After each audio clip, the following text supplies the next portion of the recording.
अस्सलामुअलैकुम, my name is Maria Parveen and welcome to my YouTube channel. आज की इस वीडियो में हम ISL 201 के फाइनल टर्म के हवाले से डिस्कस करने जा रहे हैं। इस वीडियो में मैं आप लोगों को लेक्चर नंबर 9 से लेकर लेक्चर नंबर 16 तक जितने भी इंपॉर्टेंट क्वेश्चन बनेंगे वो सारे डिस्कस करवाऊंगी। लेक्चर वाइज मैं आप लोगों को करवाऊंगी, इसलिए आपने ये वीडियो जो है वो एंड तक देखनी है और बिल्कुल भी स्किप नहीं करनी। और जो क्वेश्चन वगैरह मैं आप लोगों को बताऊंगी वो आप लोग लाजमी तौर पर प्रिपेयर कर लीजिएगा। 90% पेपर जो है वो इन्हीं क्वेश्चन में से आएगा। अगर थोड़ा बहुत चेंज होता भी है तो थोड़ी बहुत स्टेटमेंट चेंज करके दे देगा, बाकी मोस्टली क्वेश्चन जो हैं वो यही होंगे। तो चलिए टाइम वेस्ट किया बिना स्टार्ट करते हैं। तो सबसे पहले लेक्चर नंबर 9 देख लेते हैं। तो लेक्चर नंबर 9 में पहला क्वेश्चन हमारे पास है कि डिफाइन द टर्म नॉलेज, कि नॉलेज क्या होता है, इसको डिफाइन करें।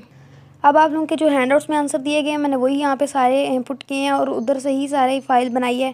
तो इसका आंसर हमारे पास क्या होगा कि इस्लाम और कुरान और हदीस के मुताबिक नॉलेज क्या है। नॉलेज वो है जो अल्लाह पाक ने पैगम्बर मोहम्मद सल्लल्लाहु अलैहि वसल्लम को इंसानियत की रहनुमाई के लिए दिया। और उसके बाद यहाँ पे है कि द फर्स्ट ऑब्लिगेशन आफ्टर ईमान is to learn it and teach it, कि इस्लाम के बाद मतलब ईमान के बाद पहला हमारे पास ऑब्लिगेशन क्या है कि हम लर्न करें और सीखें, मतलब हम नॉलेज हासिल करें। तो ये क्वेश्चन आपका पहला हो गया, इसमें क्या था, डिफ़ाइन करना था। उसके बाद हमारे पास सेकंड क्वेश्चन है लेक्चर नंबर 9 से कि लर्निंग एंड टीचिंग में बी अकॉम्प्लिश्ड बाय, कि लर्निंग और टीचिंग जो है ये अकॉम्प्लिश किससे हो सकती है, ऑरल कन्वर्सेशन से और ऑब्जर्वेशन से, कि जो हम ज़ुबानी कलाम में मतलब जो बात करते हैं उससे हम लोग लर्निंग और टीचिंग लर्न कर सकते हैं, और ऑब्जर्वेशन से मतलब जो तजुर्बात वगैरह किए जाते हैं उनको ऑब्ज़र्व करके उनको देख के हम नॉलेज को जो है अकम्प्लिश कर सकते हैं, लर्न कर सकते हैं। तो यहाँ पे ये क्वेश्चन हो गया। उसके बाद लेक्चर नंबर 9 में मोस्टली यही चीज़ें इंपॉर्टेंट थी। बाकी ओवरऑल जितनी भी हदीस वगैरह बन रही हैं और वर्सेस वगैरह बन रही हैं वो आप लोग देख लीजिएगा जो लेक्चर के एंड पे दी गई हैं। तो उसके बाद लेक्चर नंबर 10 देख लेते हैं। तो लेक्चर नंबर 10 में हमारे पास है कि हु वाज अल रज़ी। अब यहाँ पे मैं आप लोगों को इससे पहले एक बात बताती चलूँ कि लेक्चर नंबर 10 बहुत ज़्यादा इंपॉर्टेंट है आपके शॉर्ट क्वेश्चन, लॉन्ग क्वेश्चन और सब ऑब्जेक्टिव के लिहाज से। MCQs में इसमें से बनते हैं, इसमें से शॉर्ट क्वेश्चन भी बनते हैं और लॉन्ग क्वेश्चन भी आ सकते हैं। तो इस लेक्चर को आप लाजमी कर लीजिएगा। इसमें जितना पॉसिबल हो सका आप कंप्लीट लेक्चर जो है और उसको भी रीड कर लें तो बेटर रहेगा। तो यहाँ पे पहला क्वेश्चन है हु वाज अल रज़ी। अल रज़ी कौन था? अल रज़ी जो है उसको वेस्ट में किस नाम से याद किया जाता था, किस नाम से जाना जाता था? राज़ी से। तो ये MCQs में आ जाता है, आप लोगों ने याद रखना है किस नाम से याद किया जाता था, राज़ी से। उसके बाद ये क्या था, फेमस फिजिशियन था। ये फिजिशियन था और साइंटिस्ट था जो कि उसने मिडिल एज में अपना ग्रेट नाम, अपना मतलब उसका बड़ा नाम था फिजिशियंस में। और उसके बाद यहाँ पे आप लोगों ने बस इसका यही याद रखना, ये जो है ग्रेट फिजिशियन था और उसके बाद इसका नाम ये था, ये फेमस फिजिशियन था और इसने तजुर्बात वगैरह किए क्लिनिकल मेडिसिन वगैरह में। उसके बाद एक और पॉइंट यहाँ पे है कि also wrote are treatise on hydrogen in hospitals ने हॉस्पिटल में हाइड्रोजन के बारे में ट्रीटाइज मतलब इलाज वगैरह लिखे। तो अल रज़ी का हो गया। उसके बाद सेकंड क्वेश्चन देख लेते हैं कि when first hospital was built in Baghdad, कि बगदाद में पहला जो हॉस्पिटल है वो कब बनाया गया, कब बना। तो आप लोगों ने याद रखना है कि पहला अस्पताल जो है मुसलमानों का वो कौन सा था, बगदाद में बनाया गया था। और कब बनाया गया था? 706 मतलब 706 हिजरी में बनाया गया। तो ये आप लोगों ने याद रखना है। उसके बाद क्वेश्चन नंबर 3 देख लेते हैं कि हु वाज खिलाफ अब्दुल कासिम अल ज़हरवी, कि अब्दुल कासिम ज़हरवी कौन था। ये भी बहुत ज़्यादा इंपॉर्टेंट क्वेश्चन है और जो इससे ऊपर क्वेश्चन मैंने बताया वो MCQs के लिए इंपॉर्टेंट है। तो क्वेश्चन नंबर 3 में हम अल कासिम ज़हरवी के देख लेते हैं। अल कासिम ज़हरवी क्या था? एक सर्जन था और 11वीं सेंचुरी में इसने क्या किया, एक फेमस सर्जन बन गया और इसने यूरोप में भी बहुत ज़्यादा काम किया और इसने एक कंसेशन किताब वगैरह लिखी, किताबुल तसरीफ़। तो ये किताब भी याद रखिएगा कि ये किताब किसने लिखी, अल कासिम ज़हरवी ने। उसके बाद क्वेश्चन नंबर 4 देख लेते हैं। क्वेश्चन नंबर 4 हमारे पास है कि हु वाज इब्ने सीना।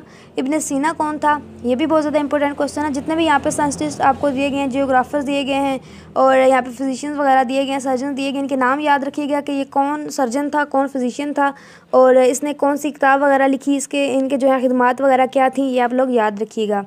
तो इब्ने सीना का देख लेते हैं। इब्ने सीना क्या था? इसको किस नाम से याद किया जाता था वेस्ट में? एविसीना के नाम से। तो ये आप लोग याद रखिएगा कि एविसीना इसका नाम था और इसको ग्रेट फिजिशियन माना जाता था। ये भी क्या था? एक फिजिशियन था अनटिल द मॉडर्न एरा, मतलब मॉडर्न एरा से पहले तक जो है ये एक ग्रेट फिजिशियन था और इसने एक किताब लिखी थी अल कानून फिल तिब। तो ये भी याद रखिएगा कि ये किताब किसने लिखी थी, इब्ने सीना ने किताब लिखी थी। और उसके बाद ये किताब कब तक जो है इसका स्टैंडर्ड रेट रहा, कब तक रही ये, और ये 700 ईयर अगो रही। ये आपके क्विज़ में भी एमसीक्यूज़ आया था और ये एमसीक्यूज़ आपके अभी फाइनल में भी आ सकता है कि अल कानून फिल तिब कब तक रही। तो ये फॉर ओवर 700 ईयर्स से अबव रही। और उसके बाद क्या था, इब्ने सीना वर्क इज़ स्टिल स्टडीड, मतलब जो इब्ने सीना ने काम किया, जो कुछ उसने लिखा वो अभी तक पढ़ा जाता है और उस पर काम किया जाता है। तो उसके बाद क्वेश्चन नंबर 5 की तरफ आ जाते हैं। क्वेश्चन नंबर 5 हमारे पास है कि how moon and sun are of vital importance in Muslims life, कि मुसलमानों की ज़िंदगी में चाँद की और सूरज की क्या अहमियत है। तो जैसा कि आप लोगों को पता ही होगा कि मुसलमान क्या करते हैं कि चाँद से अंदाज़ा लगाते हैं कि वो जब उसका आगाज़ होता है, और उससे अंदाज़ा लगाते हैं कि मंथ का जो है कौन सा कैलेंडर होगा, उसको अपना कैलेंडर जो है वो चाँद के हिसाब से बनाते हैं कि मंथ कब एंड होगा, उसका आगाज़ कब होगा। और चाँद से क्या होता है, चाँद से क्या करते हैं मुसलमान, कैलकुलेट करते हैं कि नमाज का वक्त क्या है, रोज़े का वक्त क्या है, उसको चाँद से कैलकुलेट किया जाता है, उससे देखा जाता है। तो चाँद और सूरज का भी आप लोगों ने देख लेना है कि मून और सन का क्या इंपॉर्टेंस है मुसलमानों की ज़िंदगी में। उसके बाद क्वेश्चन नंबर 6 की तरफ आ जाते हैं कि मुसलमानों की हिस्ट्री क्या है मैथमेटिक्स में। तो ये भी आप लोगों ने देख लेनी है। मुसलमानों की हिस्ट्री, जो अल-ख़वारिज़मी जो है इसने क्या किया था, अलजिब्रा की किताब लिखी थी। इसने अलजिब्रा सब्जेक्ट जो है वो ईजाद किया था, इन्वेंट किया था। और उसके बाद इसने क्या किया था, उसके बाद यहाँ पे क्या हुआ था कि एल्गोरिदम जो है वो भी डिराइव किया गया था। किससे किया गया था, मुसलमानों ने किया था मैथमेटिक्स में। तो ये 2-3 यहाँ पे जो है इनके काम खिदमात हैं वो भी आप लोगों ने याद रखनी है कि मुसलमानों की खिदमात थी इसमें। और उसके बाद क्वेश्चन नंबर 7 देख लेते हैं। तो क्वेश्चन नंबर 7 हमारे पास है कि who was first geographer and who serve Sicilian court. तो यहाँ पे मैंने ये क्वेश्चन जो है सारे आपके हैंडआउट से बनाए हैं। ये भी क्वेश्चन आपके हैंडआउट में जो है टॉपिक दिया गया था, वहाँ से मैंने ये क्वेश्चन बनाया और बन भी रहा था और इम्पोर्टेंट भी था। तो पहला जियोग्राफर कौन था, पहला जियोग्राफर मेरे पास अल इदरीसी था।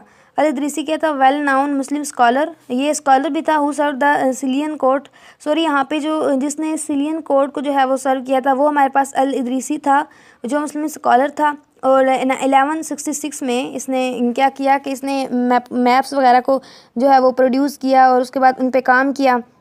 और उसके बाद जो हमारे पास फर्स्ट जियोग्राफर था वो कौन था, अल-मुक़द्दिसी। अल-मुक़द्दिसी क्या था, एक फ़र्स्ट जियोग्राफर था जिसने मैप्स को कलर वगैरह दिया था। तो ये भी आप लोगों ने याद रखना है। और इनके काम क्या था ये भी याद रखना है। और फर्स्ट जियोग्राफर कौन था, और सिलिशियन कोर्ट में किसने सर्व किया था ये भी याद रखिएगा। तो यूँ जो है लेक्चर नंबर 10 कंप्लीट होता है। और उसके बाद लेक्चर नंबर 11 देख लेते हैं। तो लेक्चर नंबर 11 हमारे पास है कि डिफाइन द टर्म सोसाइटी, कि सोसाइटी क्या होती है। तो सोसाइटी बेसिकली क्या होती है कि जहाँ पे सेम कल्चर के, सेम ज़ुबान के लोग रहते हैं। Group of people live with same language and same culture. तो मुख्तलिफ कल्चर और मुख्तलिफ सेम कल्चर और सेम ज़ुबान के लोग मुख्तलिफ ग्रुप्स में मुख्तलिफ तरह के लोग जो हैं वो एक ही जगह पे रहते हैं। और उसके बाद क्या होता है, एक और यहाँ पे डेफिनेशन दी गया है कि solid chain of human relations which creates from practical and it's basic factor in get benefit, के मुसलमानों के जो है लोगों की चेन, ह्यूमन रिलेशन की एक चेन है जो क्रिएट करती है प्रैक्टिकल और basic factor to get benefit, मतलब इससे बेनिफिट वगैरह हासिल हो सकते हैं। तो यहाँ पे आप लोगों को एक बात बताती चलूँ कि जो आपका इस्लामियात का पेपर है, आप इसको चाहो तो उर्दू में भी लिख सकते हो। और आप जो कॉमन जैसे मैसेज वगैरह करते हैं और चैट वगैरह करते हैं तो उसके लिए जो आप इंग्लिश यूज़ करते हो उसमें भी लिख सकते हो। तो इंग्लिश में भी अगर आप लोग लिखना चाहें तो लिख सकते हैं, अगर आप लोग रोमन में लिखना चाहें तो भी लिख सकते हैं, और अगर आप उर्दू में लिखना चाहें तो उर्दू में भी लिख सकते हैं।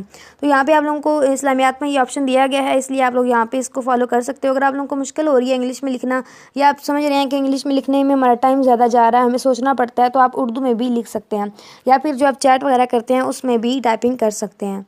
तो उसके बाद क्वेश्चन नंबर 9 की तरफ आते हैं। तो क्वेश्चन नंबर 9 हमारे पास है कि what are basic factors of society, कि सोसाइटी के बेसिक फैक्टर्स क्या हैं। ये भी बहुत ज़्यादा इंपॉर्टेंट क्वेश्चन है, आप लोगों को पता होना चाहिए। ये एमसीक्यूज़ में भी आता है कि फर्स्ट जो है फैक्टर सोसाइटी का वो क्या है, वो फैमिली है।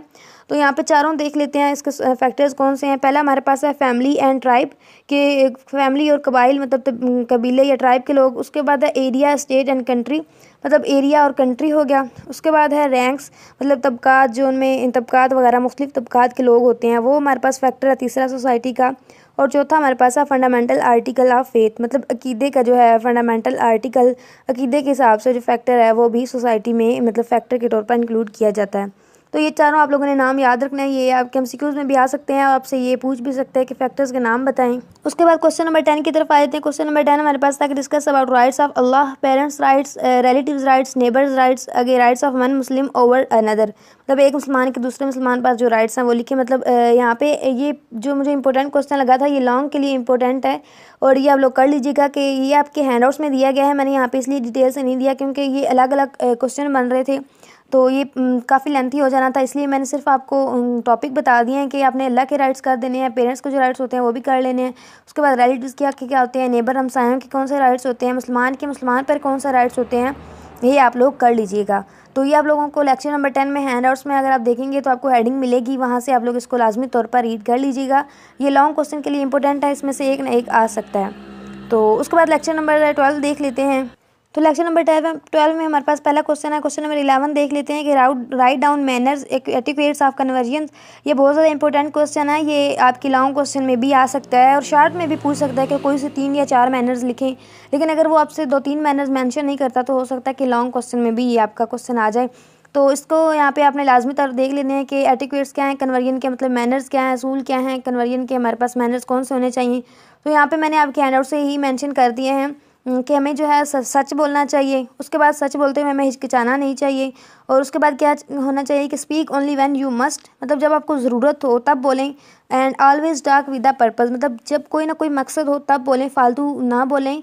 और अगर बोलना है तो लाजमी तौर पर सच बोलें। और उसके बाद तक स्पीक पोलाइटली, कि अगर बोल रहे हैं तो नरमी से बोलें और जब बोल रहे हैं तो अपने चेहरे पे स्माइल रखें, मुस्कुराहट रखें और एक स्वीट टोन, मतलब एक अच्छा अंदाज़ रखें बोलने का, एक नरम लहजा रखें। और उसके बाद मॉडरेट वॉइस, मतलब आवाज़ अपनी मॉडरेट रखें, अच्छी सी रखें। और उसके बाद है कि do not spoil your tongue with dirty talk, कि अपनी ज़ुबान जो है उसको गंदे अल्फाज के साथ यूज़ ना करें, मतलब गंदे अल्फाज यूज़ ना करें। उसके बाद किसी को आप मतलब इंसल्ट ना करें किसी की। उसके बाद यहाँ पे है कि डू नॉट फॉल्स प्रॉमिस, मतलब गलत वादे ना करें। उसके बाद किसी पे हंसे मत अगर किसी की कोई बात हो रही है। उसके बाद यहाँ पे पॉइंट दिया गया है, बाकी भी आप लोग देख लीजिएगा, यहाँ पे काफ़ी सारे मैंने पॉइंट्स दे दिए हैं कि किसी को नरेट ना करें। अगर आपको कोई चीज़ पता है तो आप वहाँ पे ये ना कहें कि वी ऑलरेडी नो, कि मतलब हमें ऑलरेडी पता है, वहाँ पे ये ना शो करवाएं। अगर आपको पता है तो आप सुन दें, एक इज़्ज़त मतलब उसके दे दें, बल्कि ये ना शो करवाएं कि अगले को शर्मिंदगी हो या नरेटिंग हो। बाद यहाँ पे दिया गया है कि जब आप किसी औरत वगैरह से बात करें, किसी वूमेन से बात करें तो आप क्या करें, अपना जो है बात उसको क्लियर रखें, स्ट्रेट रखें। यहाँ पे कहा गया है कि किसी की बात में दखल ना दें, इंटरप्ट ना करें, इंटरफेरेंस ना करें और किसी की परमिशन के बगैर किसी की बात में आप ना बोलें। और उसके बाद है कि speak slowly in a proper and dignified manners, कि स्लोली बोलें, प्रॉपर बोलें कि अगले को समझ भी आ जाए। तो यहाँ पे काफ़ी मैनर्स मैंने आप लोग को बता दिए, आप इसमें से कोई भी लिखना चाहें तो लिख सकते हैं और सारे लिखना चाहें तो सारे भी लिख सकते हैं। उसके बाद नेक्स्ट क्वेश्चन हमारे पास है कि write down etiquettes of using the toilet. तो ये क्वेश्चन मुझे इंपॉर्टेंट लगा था, ये शॉर्ट में मोस्टली आता होता है कि टॉयलेट के एटिक्वेट्स क्या है, मतलब मैनर्स क्या हैं। तो मोस्टली तो स्टूडेंट्स को पता ही होगा, लेकिन फिर भी यहाँ पे मैंने प्रोवाइड कर दिया, आप लोग इसको रीड कर लीजिएगा कि अगर आप लोग बाथरूम जाएँ तो क्या करें, आप लोग वहाँ पे किसी की बात का रिस्पॉन्स ना दें, कोई अगर आपसे बात कर रहा है तो उसको रिपीट ना करें। उसके बाद यहाँ पे आप लेफ़्ट जो है मतलब लेफ़्ट फुट से इंटर हों और जब आप मतलब बाहर आएँ तो राइट फुट आपका हो, मतलब राइट पाँव से। क्या है कि मतलब ऐसी जगह पे जाएं जहाँ पे कोई देख ना सकता हो। तो बाकी सारा आप लोग यहाँ पे रीड कर लीजिएगा, मैंने प्रोवाइड कर दिया। उसके बाद लेक्चर नंबर 13 देख लेते हैं।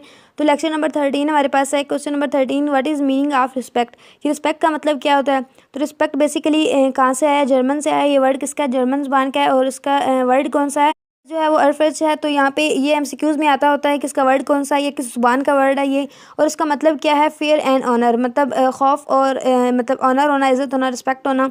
तो रिस्पेक्ट क्या है, it is a strange word, ये एक स्ट्रेंज वर्ड है। That this is combination of fair and honour. तो ये ऑनर और फेयर का कम्बिनेशन है। तो रिस्पेक्ट किस वर्ड ज़ुबान का लफ्ज़ है, इसका वर्ड कौन सा है, इसका मतलब क्या है, ये आप लोग देख लीजिएगा। उसके बाद क्वेश्चन नंबर 14 है कि write down rights of parents, कि पेरेंट्स के राइट्स कौन से होते हैं। तो ये भी आप लोगों ने क्या करना है, हैंडआउट्स में से देख लेना है। लेक्चर नंबर 13 में आपको दिया गया है, प्रॉपर टॉपिक है इस पर कि पेरेंट्स के राइट्स कौन से होते हैं। और उसके बाद नेक्स्ट क्वेश्चन है कि राइट्स ऑफ चिल्ड्रन। तो इन दोनों में से एक क्वेश्चन जो है वो मोस्टली चांसेस हैं कि एक आ सकता है, या तो वो आपसे पेरेंट्स के राइट्स पूछ सकता है या फिर चिल्ड्रन के राइट्स पूछ सकता है। तो आप लोग ये भी लाजमी तौर पर कर लीजिएगा, आपके हैंडआउट्स में दिए गए हैं। यहाँ पे मैंने डिटेल से नहीं दिया ताकि इससे आपको हैंडआउट्स रीड कर लेंगे तो वहाँ से आपका क्लियर हो जाएगा। उसके बाद मैं यहाँ पे आप लोगों को बात बताती चलूँ कि जैसे ये लेक्चर कंप्लीट मैं आप लोगों को करवाऊंगी, उसके बाद मैं आप लोगों को एंड पे बता दूंगी कि इसमें इनमें से भी आगे मोस्ट इंपॉर्टेंट लेक्चर्स कौन से हैं, कौन से लेक्चर्स को आप लोगों को पहले करना चाहिए, वो भी मैं आप लोगों को यहाँ पे बता दूंगी। तो लेक्चर नंबर 14 देख लेते हैं। लेक्चर नंबर 14 में है कि what is meant by brotherhood in Islam, कि इस्लाम में भाईचारे का मतलब क्या है, मतलब ब्रदरहुड का मतलब क्या है। तो जो ब्रदरहुड है इसका मतलब इस्लाम में है, इसमें क्या है कि डीप रूट्स फॉर इट, इस्लाम में इसकी बहुत गहरा जो है मुकाम दिया गया है। और उसका मतलब यह है कि Allah says that the believers are nothing else than brothers in Islamic region, के इस्लाम में बिलीवर्स जो हैं, जो मोमिनीन हैं, वो कुछ भी नहीं है सिवाय एक भाई के, मतलब मुसलमान का भाई है। तो यहाँ पे इस्लाम में इसका भाईचारे को कितनी अहमियत दी गई है, इसका मतलब क्या है, ये आप लोग देख लीजिएगा। और उसके बाद नेक्स्ट क्वेश्चन देख लेते हैं। नेक्स्ट क्वेश्चन नंबर 17 हमारे पास है कि ह्यूमन राइट्स इन इस्लामिक स्टेट, कि इस्लामिक स्टेट में ह्यूमन के राइट्स क्या हैं। तो यहाँ पे वो भी दिए गए हैं, आप लोग यहाँ पे देख सकते हैं कि एक दूसरे की ऑनर की हिफाजत करना, इज़्ज़त की हिफाजत करना। और उसके बाद यहाँ पे है कि do not defame of another, किसी पे इल्ज़ाम ना लगाएं, किसी की नाम पुकार के उसकी इंसल्ट ना करें, जैसा कि किसी का कोई निक नेम होता है या किसी का कोई नाम रखा गया तो उससे उसको ना पुकारें जिससे उसकी इंसल्ट होती हो। उसके बाद है कि डू नॉट शे ऑन वन अनदर, किसी को शर्मिंदा ना करें। उसके बाद है किसी के घर में इजाज़त के बगैर दाखिल ना हो। तो ये यहाँ पे सारे मैंने दे दिए हैं, आप लोग ये देख लीजिएगा, ये भी क्वेश्चन आ सकता है, पॉसिबिलिटी है इसकी। तो यहाँ पे इसके कौन कौन से मैनर्स हैं, यहाँ पे इसके जो जो दिए गए हैं आप लोग देख लीजिएगा कि कौन कौन से राइट्स हैं इस्लामिक स्टेट में इंसानों के, ह्यूमंस के, तो देख लीजिएगा। उसके बाद नेक्स्ट क्वेश्चन नंबर 18 देख लेते हैं। तो क्वेश्चन नंबर 18 में मेरे पास दो क्वेश्चन माइंड में आ रहे थे। पहला क्वेश्चन जो आपके हैंडआउट्स के अकॉर्डिंग था, दूसरा वैसे कॉमन वहाँ पे पूछा जा सकता है कि होली प्रॉफिट मोहम्मद सल्लल्लाहु अलैहि वसल्लम के मुताबिक या उनकी ज़िंदगी में से कोई मिसाल दें जस्टिस पे, एक ये क्वेश्चन आ सकता है। और दूसरा आ सकता है कि how Islam gives the citizen the right to absolute and complete equality in the eyes of the law, मतलब मुसलमानों को इस्लाम में कैसे सिटीज़न को राइट दिया गया है कि वो मतलब बराबरी रखें। आगे यहाँ पे लास्ट पे लिखा हुआ है इक्वलिटी, मतलब बराबरी होनी चाहिए और इंसाफ होना चाहिए। तो वहाँ पे उसके आंसर जो है आप लोग एग्जांपल आप लोग देख सकते हैं। इस्लाम में बात की गई है तो इस्लाम में आप थोड़ा बहुत बता दें कि इस्लाम में उसको बहुत अहमियत हासिल है, और उसके बाद एक इंसिडेंट आप वहाँ पे लाजमी तौर पर दे दें तो बेटर रहेगा, क्योंकि इस्लाम की बात की जा रही है। तो इस्लाम में इससे कोई वाक़या आपको मिलता हो तो वाक़यात वगैरह लाजमी लिखा करें, वाक़यात या कोई आपको वर्सेस आ रही हैं, हदीस वगैरह आ रही हैं तो वो आप लोग लाजमी वहाँ पर लिखिएगा। और बेटर है कि अगर आपको लॉन्ग क्वेश्चन आ रहा है तो आप उसमें कोई ना कोई हदीस या कोई ना कोई वर्सेस को लिख दें, तो इससे बेटर इम्पैक्ट पड़ता है और मार्क्स ज़्यादा मिलते हैं। तो यहाँ पे मैंने जो है इसका मशहूर एक वाक़या आप लोगों को पता ही होगा कि मोहम्मद सल्लम की ज़िंदगी में क्या था कि एक औरत जिसने वो कुरैश कबीले की थी और मतलब नोबल फैमिली की थी, उसने क्या किया था कि उसने चोरी की थी और उसका हाथ काटने का मोहम्मद सल्लल्लाहु अलैहि वसल्लम ने कहा था कि इसके हाथ काट दिए जाएँ। यहाँ पे आप इस तरह और भी अगर आपके माइंड में कोई आ रहे हैं तो आप लिख सकते हैं, बेटर रहेगा क्या, मतलब एक या दो वाक़यात लाजमी लिखें। अगर लेंथी क्वेश्चन है तो दो लाजमी लिख दें, और अगर शॉर्ट क्वेश्चन में है तो एक वाक़या आप लाजमी लिख दिया करें। तो उसके बाद लेक्चर नंबर 15 देख लेते हैं। तो लेक्चर नंबर 15 में है कि डेफिनेशन ऑफ ऑनेस्टी, कि ऑनेस्टी को तारीफ़ करें। ऑनेस्टी क्या होती है? Honesty is the quality of being truthful and able to be trusted. तो ये स्टेटमेंट जो है कि quality of being trustful and able to be trusted, ये एमसीक्यूज़ में भी आ सकती है। और आपने इसकी तारीफ़ में भी लिखना है कि ये क्या है कि एक सच बोलने की क्वालिटी है या फिर एतबार किए जाने की एक एबिलिटी है या एक काबिलियत है। तो उसके बाद है कि अगर आप पे कोई ट्रस्ट करता है तो आपका मतलब राइट बनता है कि आप उसको जो है उसके लिए ऑनेस्ट रहें, रिलायबल रहें। तो ये भी आपने यहाँ पे इसकी डेफिनेशन देख लेनी है ऑनेस्टी की। अगर आप इसको लिखना चाहें तो आप उर्दू में भी लिख सकते हैं, अपनी वर्डिंग में भी लिख सकते हैं, क्योंकि इस्लामियात के पेपर में ये आपको आसानी होती है कि आप उसका पेपर जो है वो उर्दू में लिख सकते हो, अपनी वर्डिंग में भी लिख सकते हो, उसको एक्सप्लेनेशन वगैरह सारा कुछ खुद कर सकते हो। तो उसके बाद क्वेश्चन नंबर 20 आपके पास के डेफिनेशन ऑफ ऑब्लिगेशन के, ऑब्लिगेशन की डेफिनेशन करें। तो यहाँ पे मैंने वो भी प्रोवाइड कर दिया है कि ऑब्लिगेशन की डेफिनेशन क्या है, वो भी आप लोग देख लीजिएगा। और उसके बाद क्वेश्चन नंबर 21 की तरफ चलते हैं। तो क्वेश्चन नंबर 21 है कि where Islam's concept of honest covers human life of aspect, के इंसानी ज़िंदगी के कौन से पहलुओं में जो है इस्लाम ऑनेस्ट के जो कॉन्सेप्ट है उसको कवर करता है, मतलब वो कौन से एस्पेक्ट्स हैं ज़िंदगी के जिसमें ऑनेस्टी है। तो इस्लाम के अकॉर्डिंग किन किन टॉपिक्स में होती हैं कि पर्सनल फैमिली, उसके बाद सोशल, उसके बाद economic and political aspects of life, कि ज़िंदगी में जो पर्सनल लाइफ है आपकी, उसके बाद फैमिली के साथ जो है सोशल है, इकोनॉमिक है या पॉलिटिकल सियासी है, तो इन तमाम एस्पेक्ट्स ऑफ लाइफ में ऑनेस्टी जो है वो पाई जाती है। तो अगर फ़र्ज़ करें कि आपसे लॉन्ग में पूछ लेता तो आपने इन चारों पांचों जो टॉपिक्स दिए गए, पॉइंट्स दिए गए हैं, इनको माइंड में लिखते हुए इसकी एक्सप्लेनेशन कर देनी है। उसके बाद क्वेश्चन नंबर 22 में ये मुझे एक इंपॉर्टेंट पॉइंट लगा था और मेरे माइंड में था कि ये आप लोगों को पता होना चाहिए कि अगर एमसीक्यूज़ में आता है या शॉर्ट में भी पूछ सकता है तो आप लोगों को पता होना चाहिए कि what is greater gift of Allah than speech, कि स्पीच से ज़्यादा ग्रेटर गिफ्ट क्या है। तो वो स्पीच से ज़्यादा मतलब बोलने से ज़्यादा जो ग्रेटर गिफ्ट अल्लाह ताला ने दिया है वो क्या है, विजडम। अल्लाह ताला ने अकल दी है इंसान को, जो एक स्पीच मतलब बोलने से ज़्यादा बड़ा गिफ्ट है। तो उसके बाद इससे क्या होता है कि इंसान क्रिएट करता है चीज़ों को, अपने अकल को इस्तेमाल करते हुए चीज़ों को इन्वेंट करता है, डिस्कवर करता है, डिसीजन लेता है। तो अकल का जो है वो काफ़ी ज़्यादा एक गिफ्ट है अल्लाह ताला की तरफ से, उसका काफ़ी ज़्यादा आप इस्तेमाल करके काफ़ी आगे जा सकते हैं। तो उसके बाद क्वेश्चन नंबर 23 है कि इंपॉर्टेंस ऑफ ऑनेस्टी लाइवलीहुड। तो यहाँ पे ये इसके भी मैंने कुछ आप लोगों को पॉइंट्स प्रोवाइड कर दिए हैं कि पहला है कि when we talk to anyone we need to be honest, कि जब हम किसी से बात करते हैं तो हमें ऑनेस्ट होना चाहिए। उसके बाद यहाँ पे है कि अगर आप मतलब अपने खाने पीने के मामलात में हैं तो भी आपको ऑनेस्ट होना चाहिए। उसके बाद अगर आप कोई काम वगैरह कर रहे हैं तो वहाँ पे भी आपको ऑनेस्ट होना चाहिए। तो मतलब ये आपकी ज़िंदगी में कहाँ कहाँ पे आपको ऑनेस्ट होना चाहिए और इसकी इंपॉर्टेंस क्या है, इससे क्या होता है, आप लोग ये सारा यहाँ पे लिख सकते हैं। तो उसके बाद क्वेश्चन नंबर 24 की तरफ चलते हैं। तो क्वेश्चन नंबर 24 है कि how disobeying the parents is a grave matter, के इस्लाम में जो है मतलब अगर वालिदैन की मतलब हुक्म ना माना जाए तो उसका क्या होता है सिला, उसका ये क्या है कि बहुत बड़ा गुनाह है अगर अपने माँ बाप की डिसोबीडियंस मतलब नाफरमाबरदारी करना।